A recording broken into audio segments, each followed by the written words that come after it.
Muito bem, meus irmãos e irmãs, estamos celebrando com vários títulos, vários nomes, uma data especial a Nossa Senhora. E queremos, na missa de hoje, também uma pregação, mas mais do que isso, um estudo de um dos temas daquilo que se chama de Mariologia. É um estudo de Nossa Senhora, para sabermos o lugar exato de Maria. Você vai ouvir muita coisa, mas você não tem como guardar tudo isso na sua cabeça. Por isso é bom você depois assistir esta pregação, ou no DVD, ou no CD, ou no YouTube, com a sua Bíblia, para você ir marcando, grifando e fazendo aí a que eu chamo de costura bíblica. Porque um versículo fora do contexto, um texto fora do contexto, ele se torna pretexto para confundir os outros. Então muitas vezes as pessoas decoram um versículo ou outro solto, ficam vomitando o versículo como se fossem doutores em Sagrada Escritura, mas as pessoas não sabem fazer esta ligação dos versículos. A Bíblia, meus caros, para você entender o que um texto está dizendo, você precisa descobrir o fio de ouro, chamado fio áureo. É aquilo que vai conduzir todo o escrito. Porque uma cena fora do contexto, ela dá uma confusão danada. Fui almoçar tempos atrás aí na casa de um casal amigo, e no meio das fotos da família, uma foto do marido, não é? Do lado dele a esposa e uma menina, uma mocinha de biquíni pendurada no pescoço do rapaz, ela molhada, parece que estava no mar, né? Tinha areia, ele segurando ela sorrindo, e a mulher, a esposa dele na foto, olhando. Se fosse interpretar a foto, nós poderíamos pegar esta foto e interpretar de várias maneiras. Eu falei para você quem é o marido, quem é a esposa, mas ninguém aqui sabe quem é essa mocinha. Um poderia dizer, é uma piriguete, pulou no pescoço do cara. Um poderia dizer, olha, a filha dele, a gente não sabe. Poderia ser a irmã mais nova. Poderia ser a irmã da esposa, que era sobrinha, talvez afilhada dele de alguma coisa. O contexto da foto é que ele é dono de uma empresa, e há um projeto em grandes capitais, em São Paulo, onde crianças de abrigo são adotadas. E o cara paga uma mensalidade por mês para que ela possa estudar, e ele garante que ela vai chegar até o 2º grau. Então ali tem alimentação na escola, talvez curso integral, e ela tem todo o material pago por esta pessoa, sem saber quem é. Só que uma amiga dele trabalha na secretaria e conhece quem era o doador para aquela menina. E eles, um dia de feriado na praia, ela conta para a menina que aquele homem com a esposa dele foi o grande benfeitor que a fez estudar da 5ª série ao 3º ano do 2º grau, com todas as despesas pagas. Aquela moça não aguentou de alegria, saiu correndo e pulou no pescoço do cara, agradecendo o que ele tinha feito para a vida dela.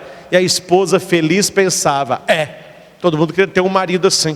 Ele é mais apegado às pessoas do que ao dinheiro. Ajudou essa como ajudou a tantos. A foto, depois que eu conto, ela fica mais bonita de se ver. Você olha a foto, que homem espetacular, que homem generoso. Mas se você não conhece o contexto, a louca da sua mente vai ficar vagueando e interpretando a Deus dará. Os mais piedosos interpretarão de um jeito, mas pensarão de outro.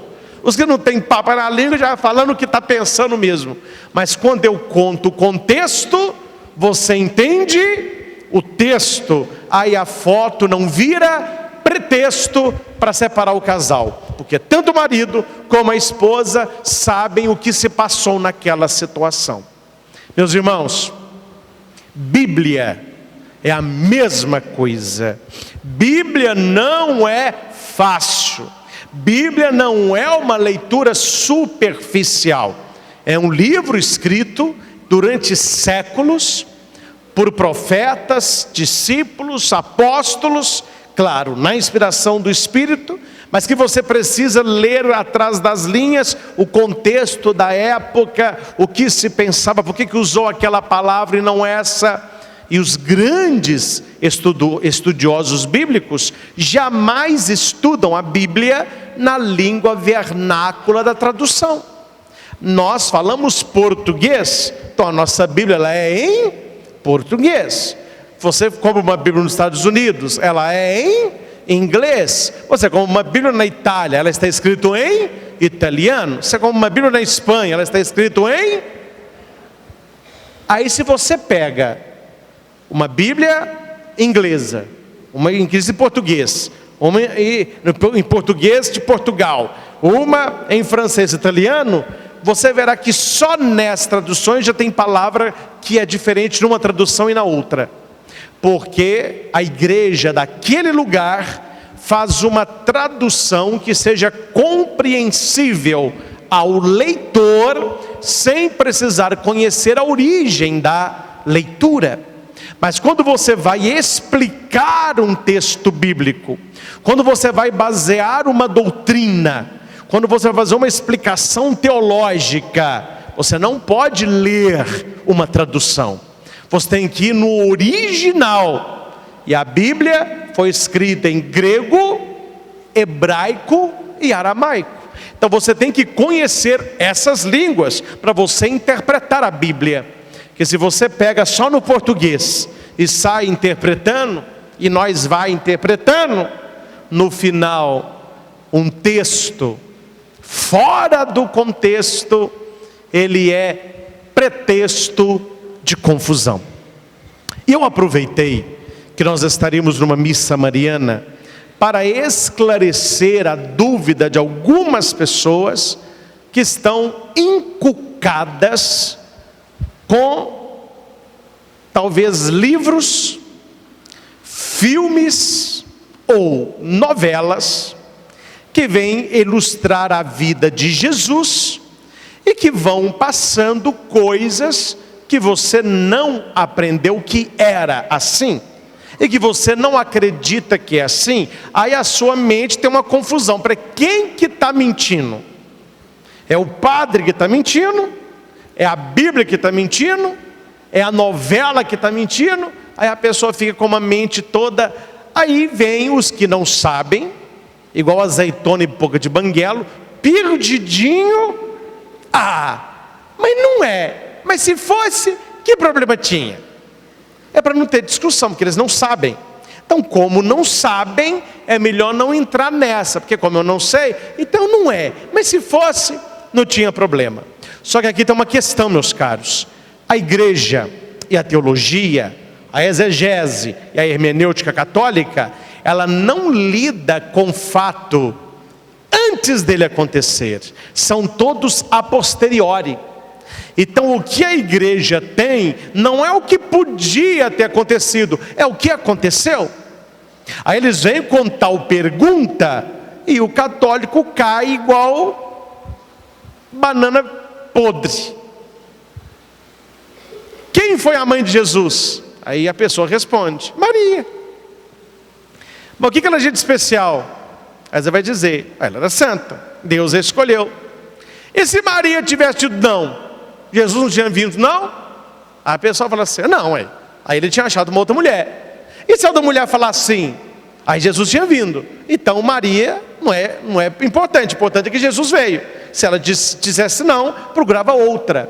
Esta é uma tese protestante que não tem lógica, porque o fato é que uma entre todas foi a escolhida, o nome da virgem era Maria, e ela disse sim. Esse é um fato concreto bíblico, e que não adianta você ficar pensando, e se Maria tivesse dito não? E Jesus não fosse homem, ele fosse mulher? E se Deus não tivesse entregue a igreja para Pedro, tinha entregue para João? E se aqui não fosse o Santuário de Aparecida, seria de Santa Rita de Cássia? São perguntas que o se não responde, porque a igreja lida com fato, ela não lida com suposição. Então, quando alguém for supor algo novo para você, em questão de fé, a sua resposta sempre é: eu não lido com suposição, eu lido com fato histórico, bíblico e de fé. E o fato é: o nome da virgem era Maria, esta foi escolhida por Deus, ela disse sim, e a encarnação aconteceu. Agora esse se aí é por sua conta, que se a terra não fosse redonda, a terra seria quadrada. Quem está perdendo tempo com isso? Pega que é redonda e vai estudar que é redonda. Ah, se eu não fosse homem, eu seria mulher? Como que eu vou saber disso, meu irmão? Então nós temos que parar com essas suposições loucas de cabeça de quem não está resolvido na fé e quer contaminar a sua fé. Então uma teologia séria, ela não se baseia em suposição, ela se baseia em fatos. E quais são os fatos? Os que estão escritos na Sagrada Escritura. Qual é a diferença do católico para as igrejas protestantes quando o assunto é Maria? A diferença básica é: Maria para a igreja protestante é uma mulher como as outras. Ela não tem nada de especial por ter sido a mãe de Jesus. Ela é especial porque ela foi a mãe de Jesus, mas ela não tem nada que a difere das outras. Qual que é a tese católica? Maria foi preparada no útero de Ana, Santa Ana, para ser a mãe do Salvador. Tanto é que um dogma da Mariologia é a Imaculada Conceição. Ó Maria concebida sem pecado. Já não canta isso? Origem. Quer dizer, nós acreditamos, e a Bíblia me diz isso, que quando Maria nasceu, ela nasceu sem pecado original. Aí quem não entende vai perguntar: mas por que todo mundo nasceu pecador e a bonitona nasceu sem pecado? Não é ela, é pelos méritos daquela que ela geraria. Porque Jesus vai dizer que se conhece o fruto pela árvore. Ou não está na Bíblia isso? Uma árvore má não pode dar fruto bom. Uma árvore boa não pode dar fruto mau. Está na Bíblia ou não está? E nós vamos dizer que Isabel vai dizer que bendita é a mãe e bendito é o fruto dela. Se o fruto é bendito, benedictus é santo. Se o fruto é santo, é porque a árvore santa é. Porque uma árvore pecadora não poderia dar um fruto bendito, que Jesus falou isso. A árvore dá fruto de acordo com o que ela é. Uma árvore pecadora terão filhos pecadores, uma árvore santa terá filhos santos. Por isso que Maria, ela foi preservada do pecado pelos méritos de Jesus Cristo, e ela se tornou especial por isso. Aquilo que Deus tinha para a humanidade toda, Ele concentra nela, para que através dela viesse o verbo, e através dele a salvação voltasse a todos. Se Maria fosse uma mulher qualquer, Jesus seria um homem qualquer. E Jesus fosse um homem qualquer, aquele que morreu na cruz não poderia salvar ninguém, porque quem pecou foi o homem. Então somente o homem tinha que pagar pelo seu pecado, mas o homem não podia remir o homem, tinha que ser Deus. Mas Deus não podia morrer na cruz, porque quem pecou foi o homem. O que Deus faz?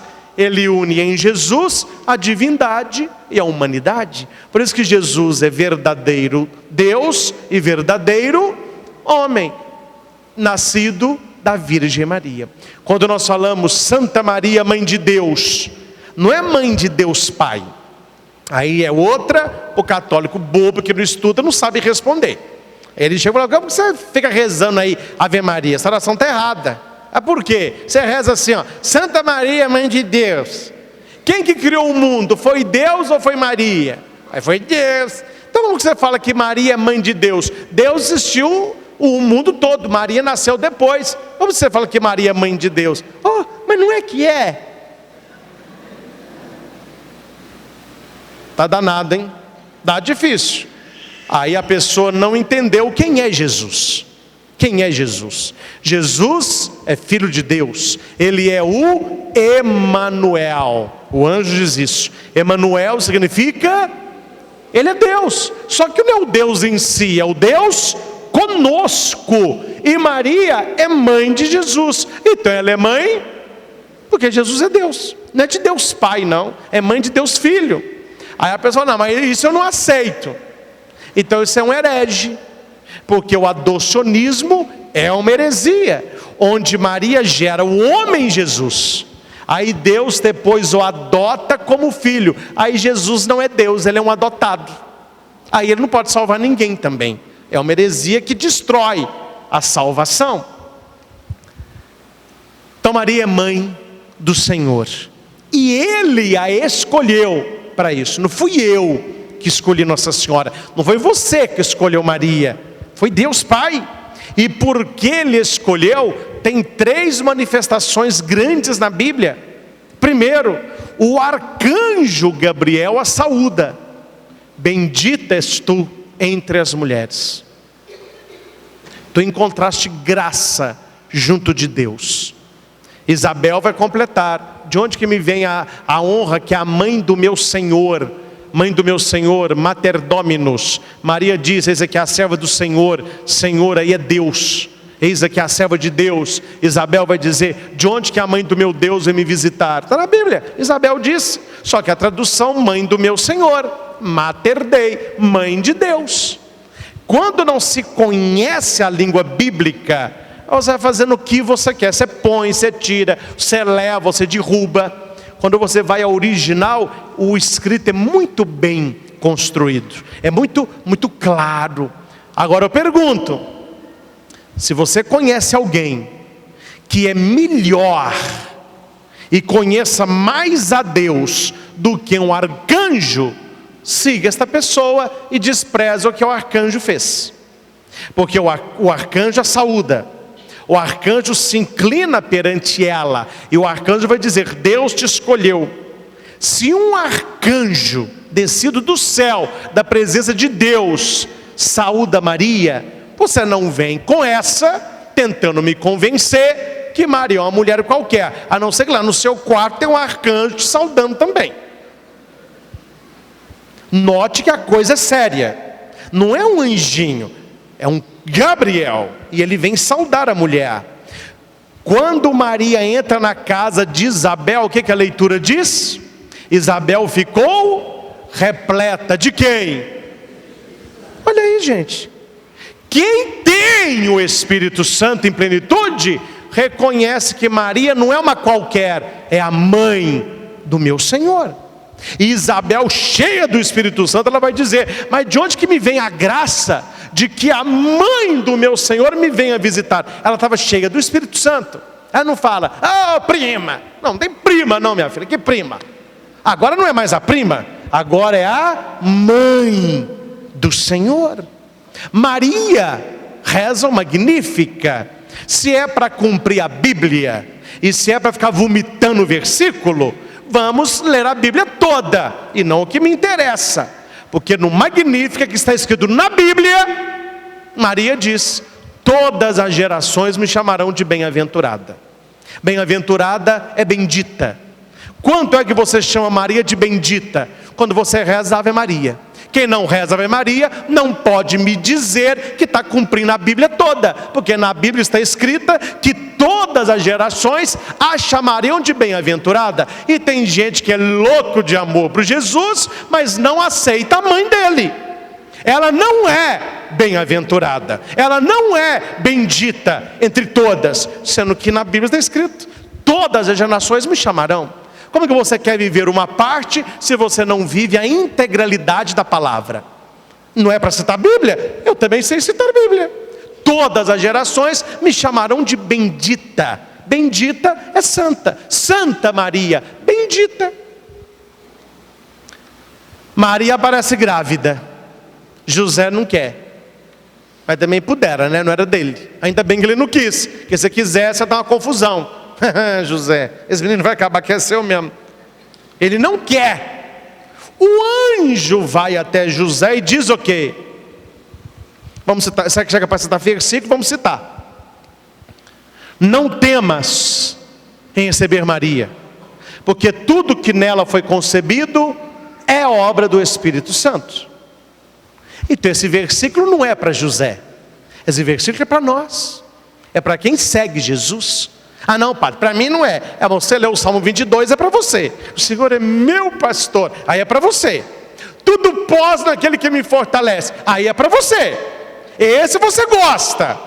Mas quando a Bíblia diz: não temas receber Maria, que o que nela foi concebido é obra do Espírito, aí você não quer. Aí esse aí não é para você não. Esse eu vou tirar. Eu vou pegar só os que eu gosto. Esse o neném não quer. Gente, para falar de Maria, tem que me provar que é melhor do que São Gabriel, que é melhor do que a Isabel cheia do Espírito Santo, e que é melhor de José, que assumiu por ordem de Deus. Se você consegue provar que é melhor do que esses três, tem mais um de lambuja. João, o discípulo mais jovem. Filho, eis tua mãe. Mãe, eis o teu filho. O que a leitura diz? E a partir daquele momento, o discípulo, está escrito discípulo, a levou para sua casa. Qual é a interpretação do versículo? Quem é discípulo de Jesus, leva a mãe dele para casa. João podia ter falado: não, eu não quero. Eu quero é Jesus. Só Jesus salva, a mãe eu não quero. Que papagaiada que é essa, meu irmão? De onde você tirou esse festival de besteirol? Maria não é a salvadora, mas ela é a mãe do Salvador. Ela, quando é entregue para João, ela é a mãe de todos nós. E eu não estou colocando Maria como deusa, nunca foi e nunca será. Ela não faz parte da Santíssima Trindade, não. Maria não pode salvar ninguém. O Salvador é Jesus. Mas Jesus não nasceu de um ovo. Para quem não sabe, eu estou contando para você que Jesus não nasceu do ovo. O Jesus que nós acreditamos tem uma mãe. E o nome da mãe é Maria. E se você não sabe Bíblia, no Evangelho de João, não se diz João, se diz o quê? Como que João fala dele? Ele não fala eu, ele fala o quê? O discípulo amado.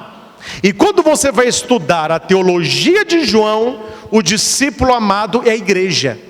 João ali simboliza a igreja, por isso que ele não fala eu, ele escreve discípulo amado. Então quando Jesus entrega a mãe dele para o discípulo amado, ele está entregando a mãe dele para quem? Para toda a igreja. Então o discípulo, a igreja, a recebe como mãe. Os textos são muito claros, não há uma confusão aí. Eu não posso ler tudo, porque nós não temos a noite toda, mas como que eu sei que muitos aqui têm curiosidade do tema, eu vou citar todos os textos. Aí você que está assistindo essa pregação aí do YouTube, ou me ouvindo de um CD, ou assistindo esse DVD, vá anotando os textos, e vá na sua Bíblia, tudo está lá.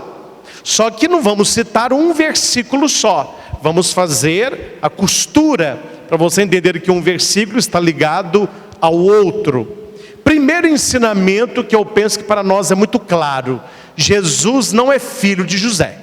Isso aqui todo mundo já sabe disso. Os textos são muito claros, não é?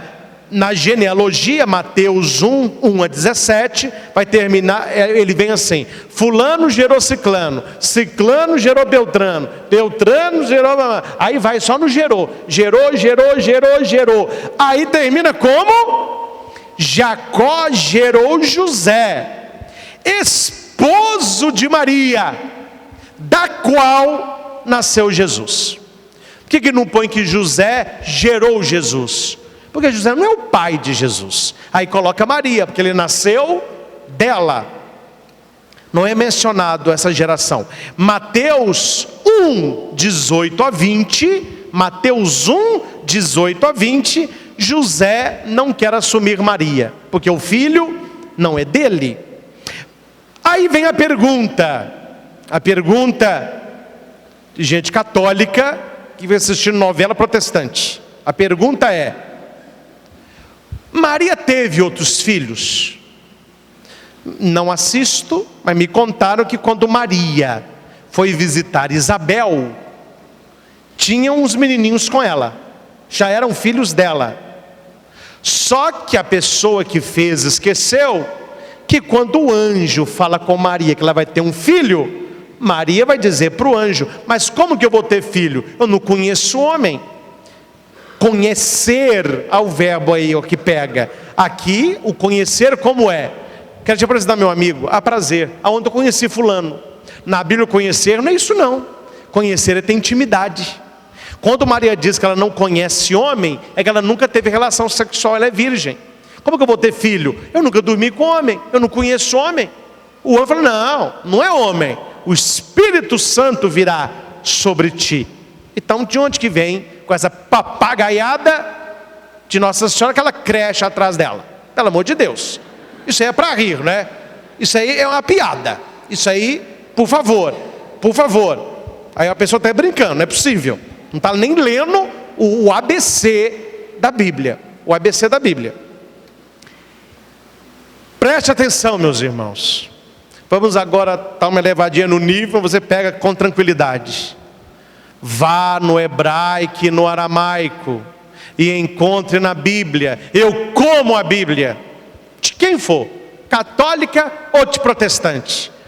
Eu como a Bíblia na tradução original. Porque tem umas aí que nem Bíblia pode chamar, porque já adulteraram toda. Mas uma tradução fiel, que se você não sabe, qual a igreja que tem os originais bíblicos? Onde estão os escritos mais antigos da Bíblia? Estão no Museu Britânico, na Arquidiocese, e estão no Museu do Vaticano. Nós temos os originais da Bíblia. Então, eles são interpretados em cima. Quando você vê uma tradução nova da Bíblia, onde que eles foram? Nos manuscritos que estão nos arquivos de Roma. Claro, a igreja é mãe e ela não vai guardar para ela não. Qualquer estudioso, ateu ou não, católico ou não, ele tem acesso. Só que são vidros, a prova de bala, mas ele pode estudar. E não existe na Bíblia. Não existe na Bíblia. Não existe na Bíblia. Eu como a Bíblia. A expressão filhos de Maria é uma expressão inexistente. Aí vamos voltar ao português. A pessoa não fala nem português correto, quer interpretar a Bíblia em hebraico e aramaico. Não me venha tentar fazer eu engolir que irmãos de Jesus são filhos de Maria. Porque para o português, o meu irmão ou é filho da minha mãe ou é filho do meu pai, correto? Mas no hebraico e no aramaico, não é não, bebê. Então você não pode ler a Bíblia em português e sair vomitando o versículo, não. Você tem que ir na fonte, tem que ir no original. E no hebraico e no aramaico, quando é filho de, não se refere irmão de. Isso em português. No aramaico, nada mais especial do que a descendência. O Deus de Isaac é sempre descendência. Abraão, descendência. Quando se refere à descendência, é muito melhor citar o meu pai e minha mãe do que citar o meu irmão, porque eu com o meu irmão, nós temos pé de igualdade. Raciocina, gente. Eu sou descendente do meu irmão? Não. Eu sou descendente de quem? Dos meus pais. Então, quando eu quero falar de descendência, é filho de. Quando eu quero falar de parentela, porque no hebraico e no aramaico não existe a palavra primo. E aqui para nós, você não sabe, então caia, porque eu estudo. A palavra irmão, no hebraico e no aramaico, tem 17 significados. Não é só primo, não. 17 significados. Aí eles leem irmão de Jesus, querem, porque querem socar essa filharada no útero de Maria. Porque está escrito irmão. Mas eu cito, e no meu escrito eu tenho, estou preparando um livrinho muito bom, vai sair ano que vem, se Deus quiser. Eu tenho 72 versículos do Antigo Testamento, que como posso citar o Antigo, eu também conheço, onde a expressão é irmão de, irmã de, irmãos de, você é meu irmão, e eu vou provar que não é irmão. Não é irmão. Outros versículos vão dizer que não é irmão. Então por que é que usou irmão? Não, mas aí tem que interpretar. Então peraí, ó bonitão. No Antigo Testamento o irmão não é irmão. Mas quando escreve irmão de Jesus é porque é filho de Maria. Aí não tem que interpretar, porque lá interpreta, aqui não. Por quê? Por que no Antigo Testamento se interpreta a linhagem genealógica das 7 tribos de Israel? E no Novo Testamento não se interpreta. Aí porque está escrito irmão, é irmão mesmo. Sendo que em hebraico e aramaico não existe algumas palavras, entre elas a que eu vou citar, que é primo. Cuidado, hein? Estudo não faz mal a ninguém. Pesquisa não faz mal a ninguém. Em nenhuma passagem ninguém é chamado filho de Maria. Só um é chamado filho de Maria. Quem é? Leia os 4 evangelhos e me mostre uma expressão que fale que alguém é filho de Maria. Não existe. Porque a descendência era respeitada. Então a minha alegria não é ser irmão de, é ser filho de. Jesus, filho de Maria. Por que não se fala que alguém é filho de Maria? Outra expressão, Maria não é chamada de mãe de ninguém, a não ser de Jesus. Maria, mãe de Jesus, pega o menino e sua mãe. Não há expressão bíblica onde se diz que Maria é mãe de mais alguém. Aí a pessoa vai citar o irmão. Então tá bom. Então vamos lá no irmão, para eu te mostrar quem são, versículo por versículo, esses irmãos. Muito simples. Só que o povo não lê Bíblia, né? O povo não conhece. Aí ele escuta alguma coisa. Ai meu Deus, gente. Vamos lá. Deixa eu achar aqui. Eu escrevi tanta coisa, não vai dar tempo de tudo. A gente vai falando devagarinho. Aqui está. O versículo principal é Marcos 6:3. Este é o versículo que toda pessoa que não é católica e não é muito fã de Nossa Senhora sabe de cor, porque o católico não sabe de cor.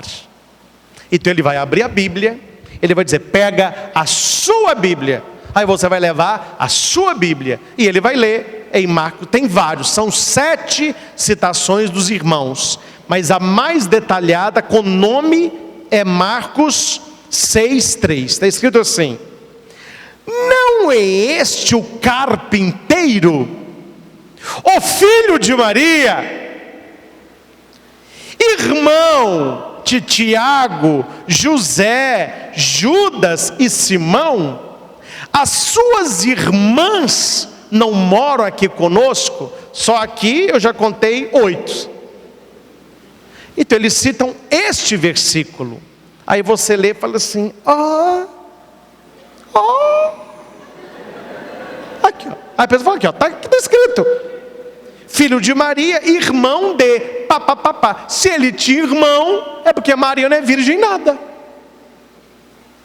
Eu não sei você, mas eu, como um bom padre, e bom católico e cristão e estudioso, eu acredito em algumas aparições de Nossa Senhora. Não todas, mas aquelas bem estudadas e que foram pela igreja atestadas, eu creio. Eu sou devotíssimo de Nossa Senhora de Fátima, porque não tem como ali não ter acontecido algo natural. Já fui a Fátima 5 vezes, fico hospedado em Fátima, celebro em Fátima e converso com pessoas que estão ali. Numa das aparições, Maria vai dizer: eu sou a Virgem Maria. Eles querem dizer, não, nem você sabe quem você não é virgem. Esse pessoal devia ir lá bater boca com a santa. Ela está falando, eu sou a Virgem Maria. Não, mas não é. Ah, mas não é mesmo? Nunca foi, filho. Essa aparição sua está com alguma coisa errada aí. Na Bíblia está escrito aqui, ó, eu vou te citar para você, Marcos 6,3, filho de Maria, irmão de Tiago e José.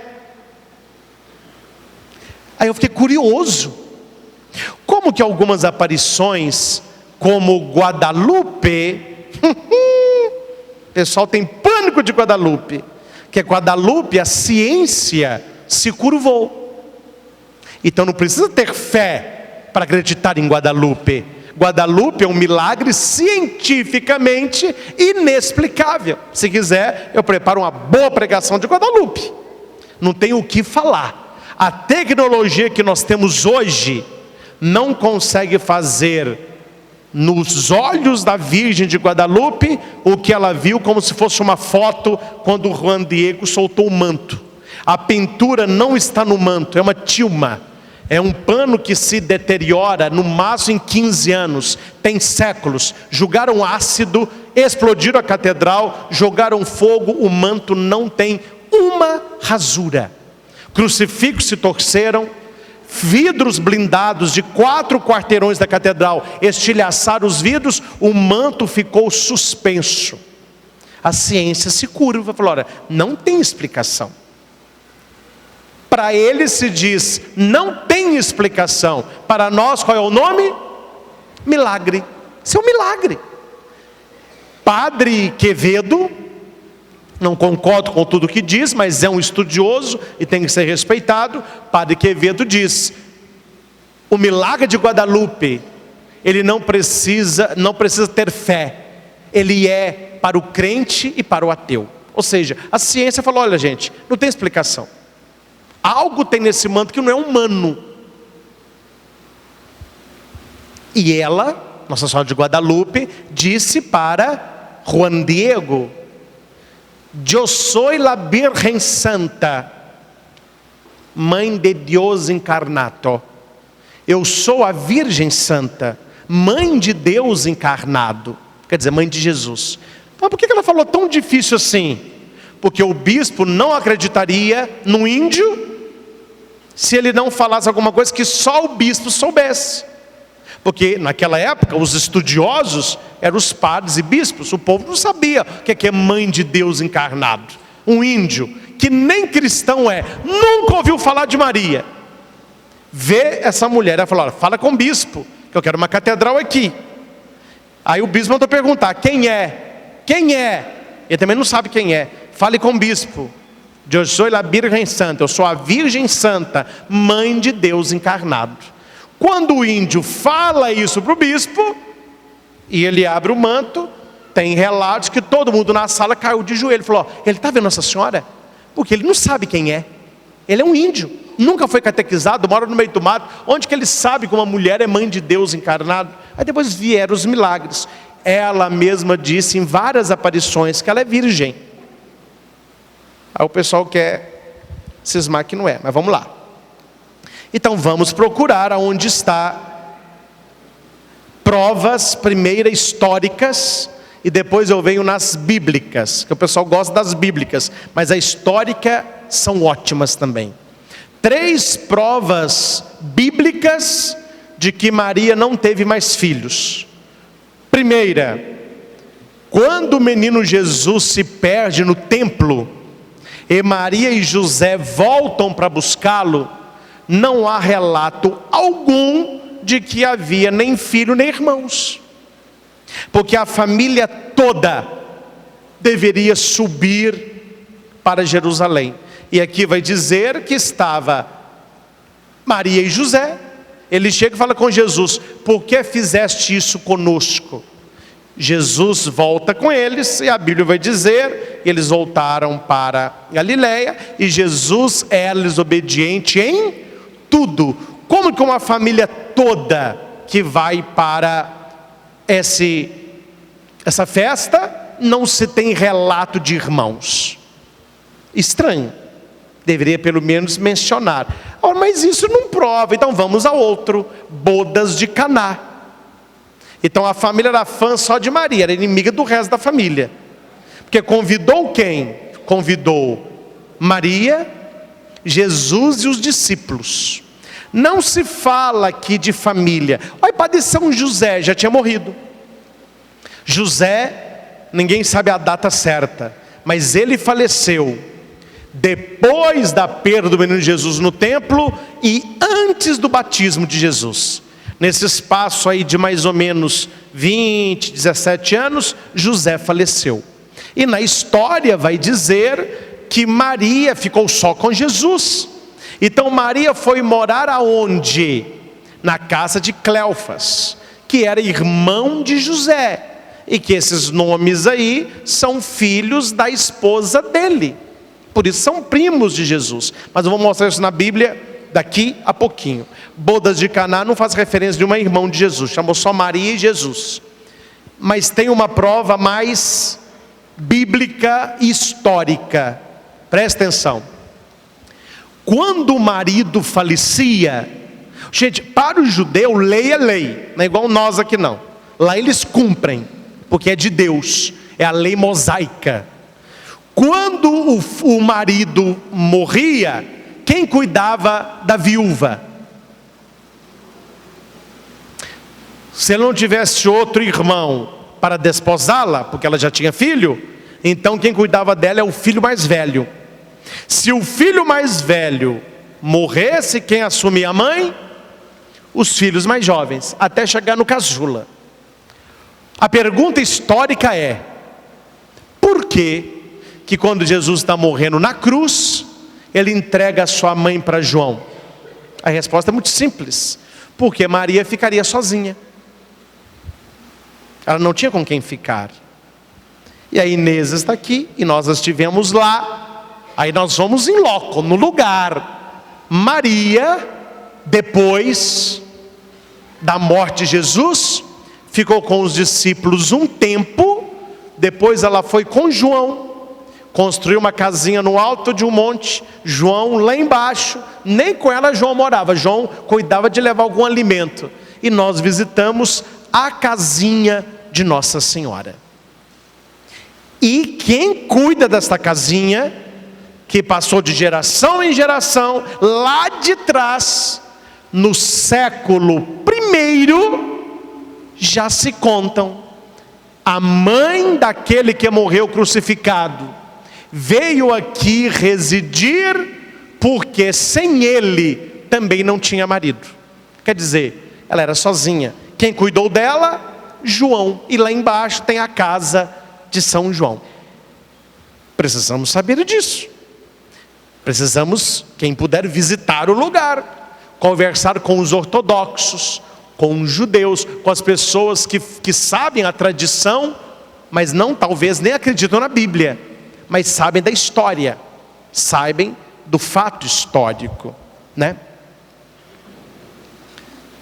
Agora, algo que você tem que anotar: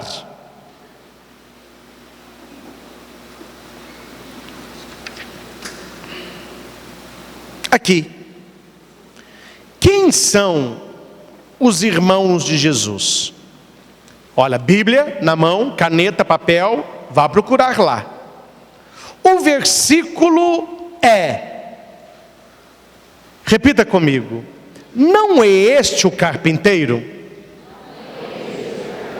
o filho de Maria, irmão de Tiago, José, Judas e Simão?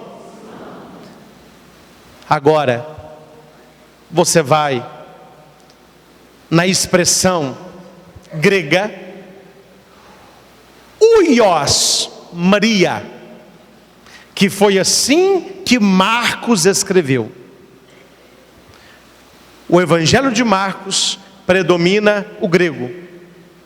E quando ele vai escrever este texto, quando fala o filho de Maria, Marcos escreve huios Maria. O que é huios? É como se a Bíblia falasse: esse não é o carpinteiro, o único filho de Maria, irmão de fulano, fulano e fulano?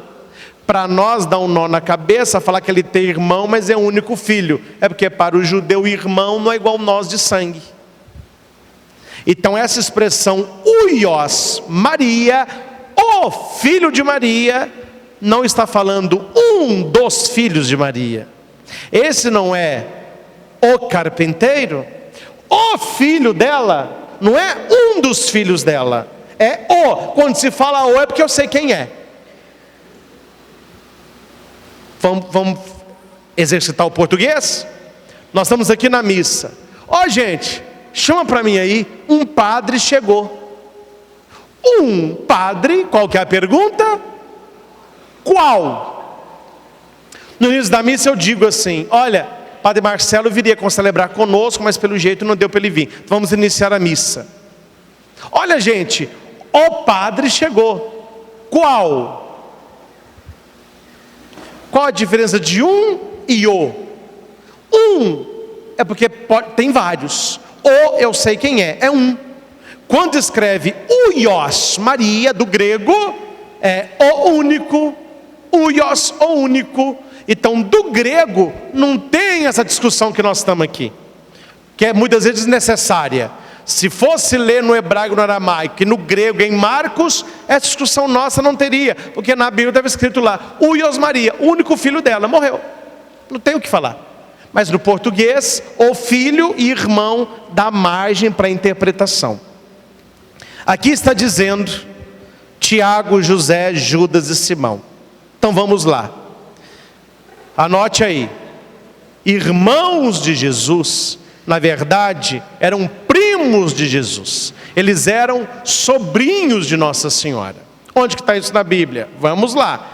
Mateus 27, 55 a 56. Jesus na cruz.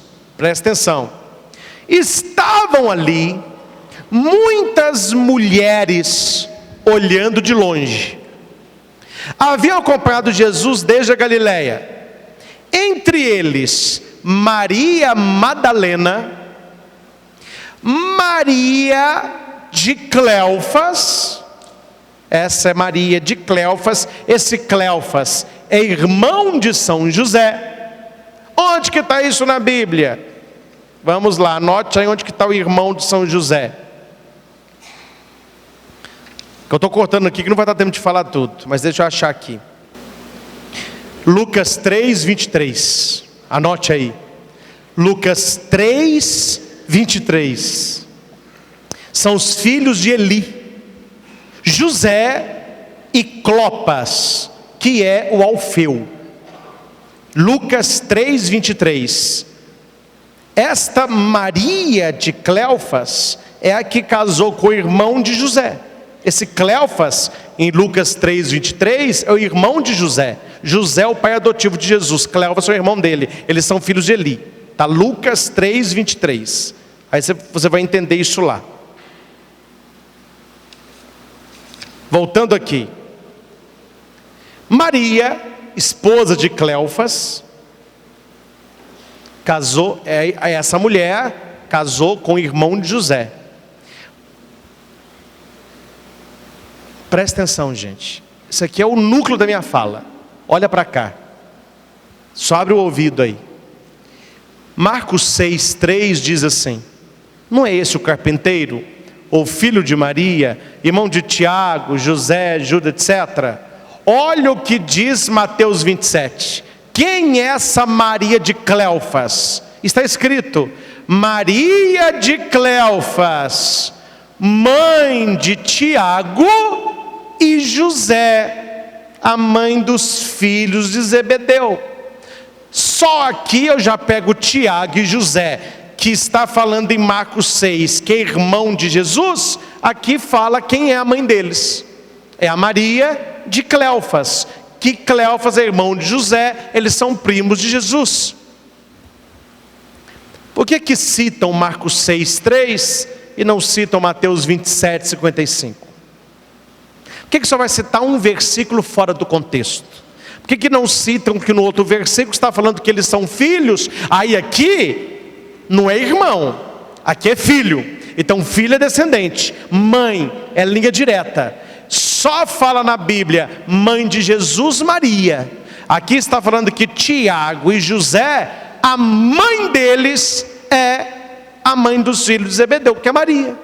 Essa mulher casou com o irmão de José.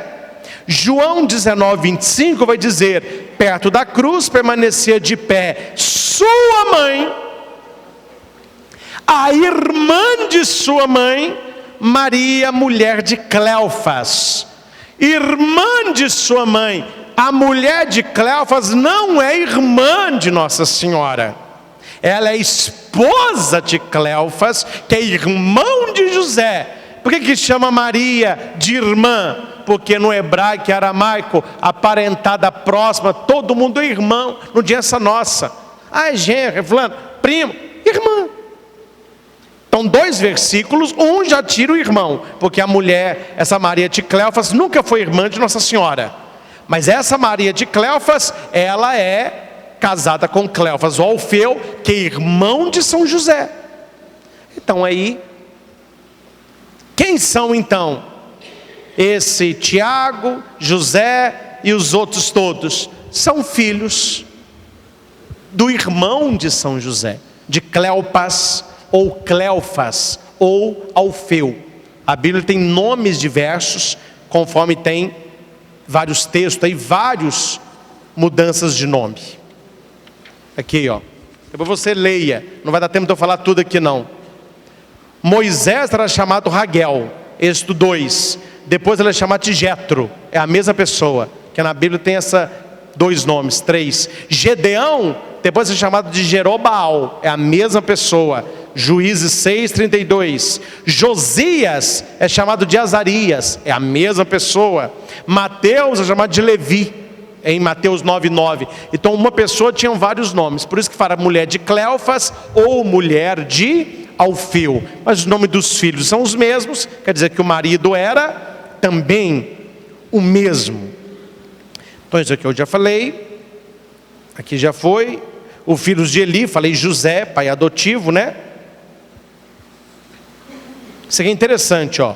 José, pai adotivo de Jesus, casou com Maria, mãe de Jesus. Ok? Clopas, o irmão dele, que está em Lucas 3:23, casou-se com uma mulher chamada Maria. Mas não é Maria, mãe de Jesus, é Maria de Cleofas, ou Clopas. Dessa união nasceram o Tiago menor, José, o Judas, que não é o Iscariotes, e Simão, que não é o Pedro. É o Simão que chama de irmão do Senhor. Um outro texto que eu quero finalizar, acho muito importante, é o Gálatas 1:18 e 19. Que eles vão citar esse para falar que Maria teve pelo menos mais um filho. O texto é: 3 anos depois, subi a Jerusalém para conhecer Cefas, que é Pedro, e fiquei com ele 15 dias. E dos outros apóstolos não via nenhum, senão a Tiago, irmão do Senhor. Vamos repetir? Senão a... Eles vão te mostrar esse texto, olha aí, ó. Então Jesus tem pelo menos mais um irmão, porque lá em Gálatas fala que Tiago era irmão do Senhor. Esse Tiago, ele era apóstolo, sim ou não? Sim, gente. Sim ou não? Sim. Opa, aprenderam. Então Tiago é apóstolo. Então o que eu fiz? Eu fui na lista dos apóstolos.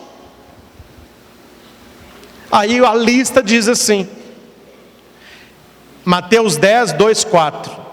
Eis o nome dos 12 apóstolos: Simão, chamado Pedro, depois André, seu irmão, Tiago, filho de Zebedeu.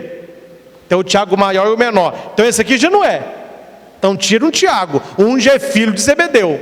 A lista continua. E João, seu irmão, Filipe, Bartolomeu, Tomé e Mateus, o publicano, Tiago, filho de Alfeu, Tadeu, Simão, cananeu e Judas, que traiu. Me respondam, eu quero que alguém me explique isso aqui.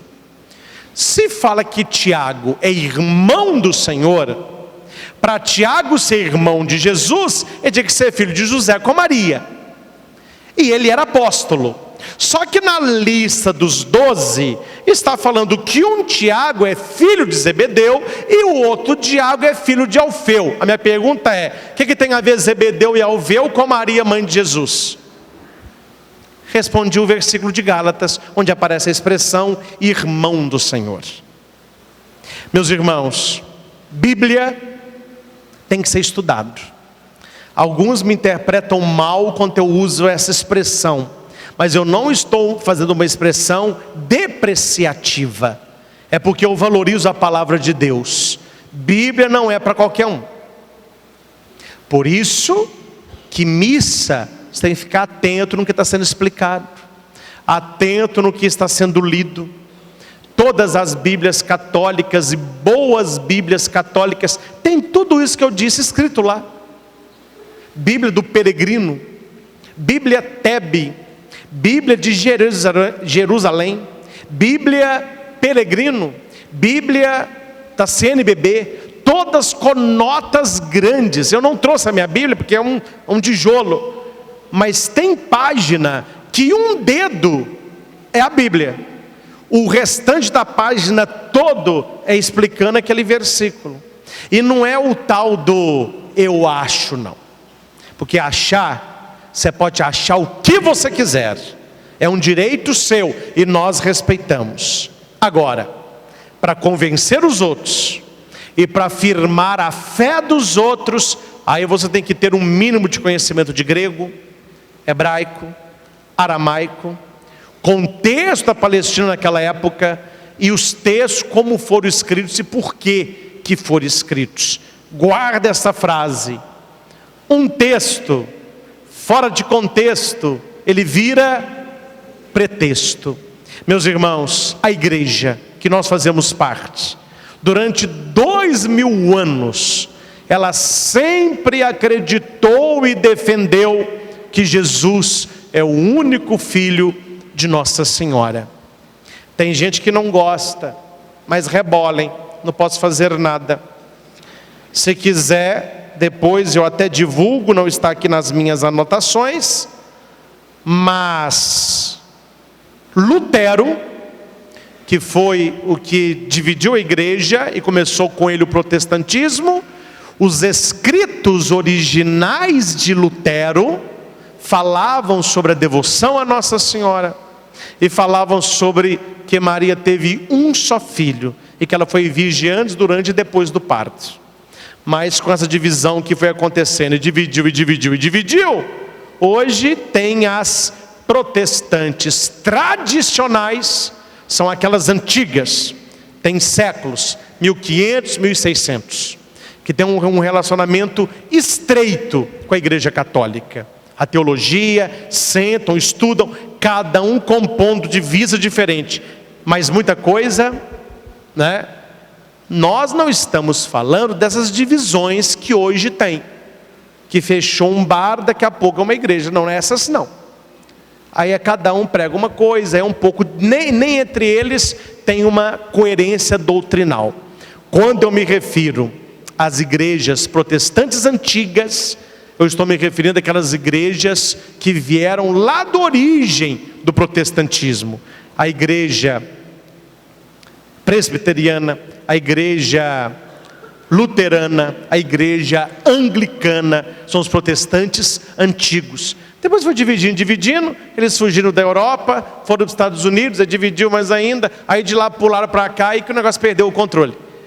Mas se você pega os escritos, se quiser depois eu até falo onde está, porque eu anotei, mas parece que a minha folha, parece que no computador ela era maior do que a folha, a minha A4 ficou aqui embaixo, ó. Tem livros, você pode comprar o livro de Martinho Lutero, onde tem as cartas que ele escrevia, quando ele separou de Roma, e nas cartas está escrito, a devoção a Nossa Senhora, ele fala Nossa Senhora, Maria foi virgem, Maria teve só Jesus. Então não vamos dizer que essa crença, que Maria é descartada, que Maria teve outros filhos, vem da origem do protestantismo, que não vem, porque eles também tinham esta crença, mas depois foi sendo deturpada com divisões e divisões. O importante, meus irmãos, que eu fiz questão de tirar essa noite para esse estudo, que não é próprio de uma missa da família, porque isso aqui é como se fosse uma aula de teologia. Se tivesse uma sala, foi uma aula. Só que vocês não têm caderno, não têm a Bíblia para ir fazendo os textos, né? Mas eu acho importante, porque infelizmente, meus irmãos, infelizmente, isso eu falo com muita tristeza no coração, muitos católicos não leem a Bíblia, muitos não estudam, muitos não sabem, eles não são maus não, no sentido positivo da palavra, se é que tem positivo, eles são ignorantes. O que é ignorante? Ignora, eles não sabem. Como eles não sabem, aí eles assistem uma novela, aí como eles não sabem, eles acham que ali, né, é preciso ver a fonte, a origem. Não temos nada contra, mas é claro que um canal que é evangélico, que é protestante, ele não vai defender os nossos valores, ele não vai salvar os nossos santos, eles não vão jogar pedra de rosa no Santo Padre, o Papa Francisco. Isso é normal. O problema é quando o católico começa a acreditar naquilo que não é do catolicismo. Aí você fica um católico com semente de protestante, de evangélico na sua cabeça. Eu já disse aqui inúmeras vezes, cada um acredita no que quer. Você é livre para crer no que você quer, mas se você decidiu, não, eu sou católico, eu acredito na doutrina católica, então você tem que ser como Pedro, estar pronto a dar as razões da sua fé a quem pedir. Dificilmente alguém vem até mim me questionar de Maria, dificilmente, não vieram me perguntar, mas eles vão a você. Por quê? Porque você é de missa, sabe da sua religião. Claro que você não vai saber tudo isso de cor, claro que você não precisa falar hebraico, grego, julgar, mas o mínimo você precisa saber, para saber não discutir e não provar você está certo ou estou errado, mas mostrar por que você crê naquilo que você crê. Uma coisa eu lhes garanto, meus irmãos, independente de ser padre, se eu não fosse padre, eu não me convenço facilmente das coisas. Eu sou estudioso, até hoje eu sou estudioso, leio e aprofundo. Quando eu pego uma coisa, eu pego para valer. Peguei agora, a Inês me acompanha muito, o Master Coach, estou aprofundando em neurociência, neuroplasticidade, cérebro, mente, porque eu gosto, e eu estudo. Então quando eu fui para estudar, para ser padre, eu estudei, e eu procurei razões a mais, porque eles me passavam, eu lia, mas eu ia na biblioteca procurar mais. Então você não pense que a igreja é moleque para ficar durante 2000 anos ensinando uma coisa que ela não tem certeza da sua verdade. A igreja tem certeza, e eu te dou a minha palavra, eu tenho certeza do que aqui eu expliquei para você, absoluta. A igreja cometeu erros históricos, mas ela nunca errou na sua doutrina. O depósito da fé que Pedro recebeu como primeiro papa, a igreja o guarda até hoje, as 7 chaves, e nós temos as razões da nossa fé.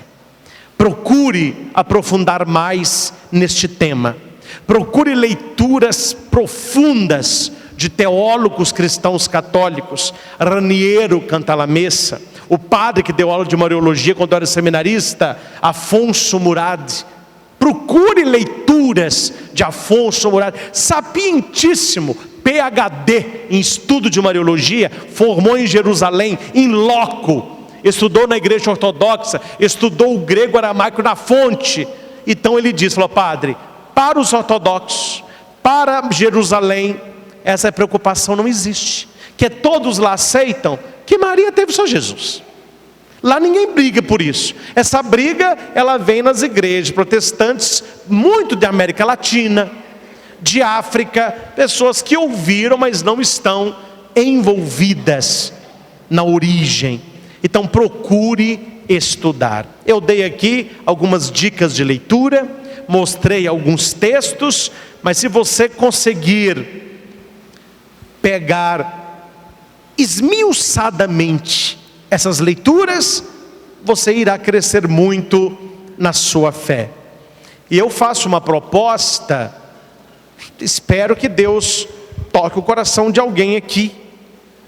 Se alguém tiver mais condições e quiser, não precisa nem me passar dinheiro, eu resumo tudo isso que eu falei em 4 páginas de A3, faço uma montagem bonita para gráfica, para que todos vocês tenham em mãos o estudo da virgindade de Maria com os textos. Aí eu posso colocar o grego, eu posso colocar o hebraico, tem aquelas fontes que eu tenho nos meus livros de estudo. Aí você pode, você mesmo, porque você fica lá escutando padre não sabe o que fala. Então eu vou pôr em material, porque tem um material, e tem um material escrito, né? Agora, meu irmão, se você acredita no que andam falando por aí, você está na turma que acredita em gnomo, acredita em doente, acredita em ET. Você pode acreditar no que você quer. Nós católicos acreditamos nisto. Esta é a nossa fé. E eu termino só com um questionamento para os inteligentes. Quem sabe usar isso aqui? Quando é que você escutou um discurso do Papa, Bispo ou Padre falando do que eles creem lá não é? Nunca escutou e nunca escutará. E a minha pergunta é: por que o que estão lá se condói tanto com o que a gente crê cá? Por que a nossa fé em Nossa Senhora, a nossa fé que ela foi virgem, que ela teve só Jesus, por que isso incomoda quem não crê? É isso que eu não entendo. É isso que eu gostaria que alguém me explicasse. Porque eles podem crer no que creem, não me interessa o que eles acreditam. Estou falando neles, qualquer outra crença. Eles têm a crença deles. Eu estudo a minha, mas nós não vemos essa contrapartida. O cavalo de muitas igrejas é a nossa devoção aos santos, é que a Eucaristia não é Eucaristia, é que o padre não perdoa pecado, é que o Papa não é sucessor de Pedro. Por que estão preocupados tanto com aquilo que nós vivemos e acreditamos? É isso que eu gostaria que, se você souber a resposta, que você me falasse. Nós não estamos tão preocupados com o que quem está fora da igreja acredita. Nós estamos preocupados em formar bem os que estão aqui, porque esta é a nossa fé.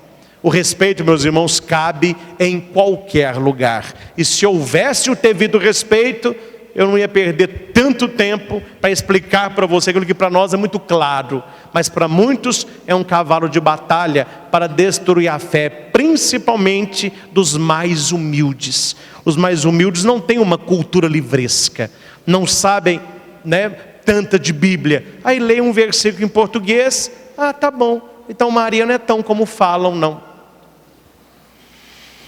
Vamos rezar para que os de lá nos respeitem, e rezar para que os que estão aqui procurem aprofundar as raízes da sua fé, para que nós não tenhamos tanta gente que nunca foi católico de verdade, dizendo de peito cheio: eu já fui católico. As pessoas dizem que a igreja está perdendo fiéis.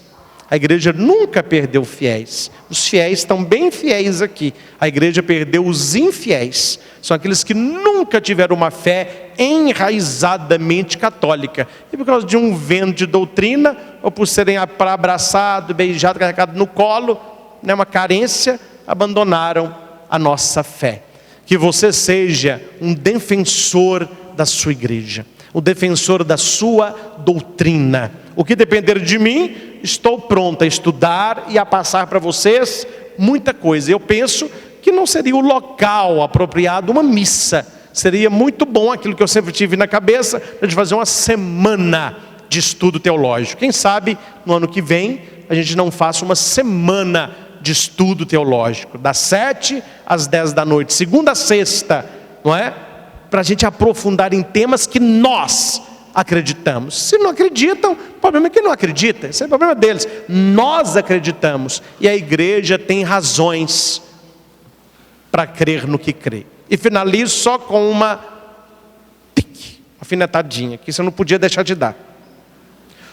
A primeira igreja protestante surgiu com Lutero, em 1532. Os 16 séculos anteriores, a igreja sempre acreditou no que ela acredita até hoje.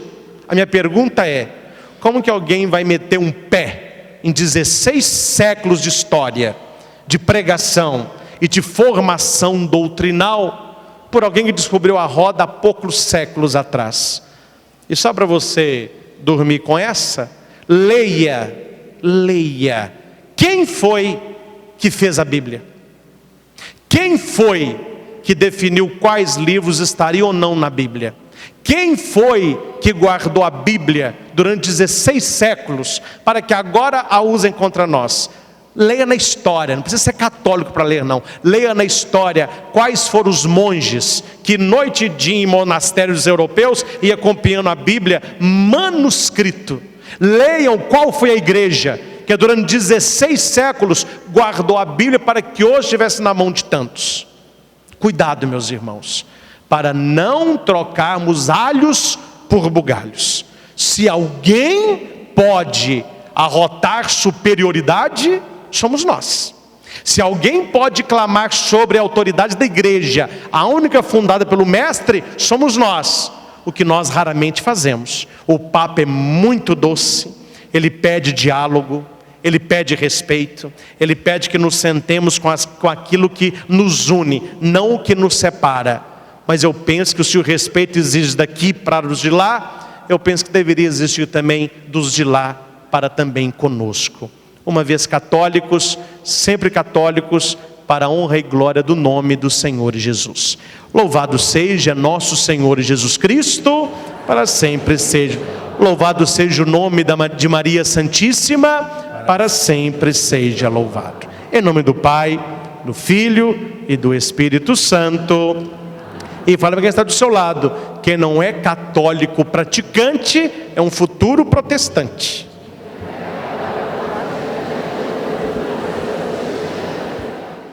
Olá, eu sou o Padre Christian Shankar e você está no nosso canal de evangelização, Projeto Luz e Vida, youtube.com/Projeto Luz e Vida. Toda semana um novo vídeo para você. Curta, favorite, compartilhe, inscreva-se no canal.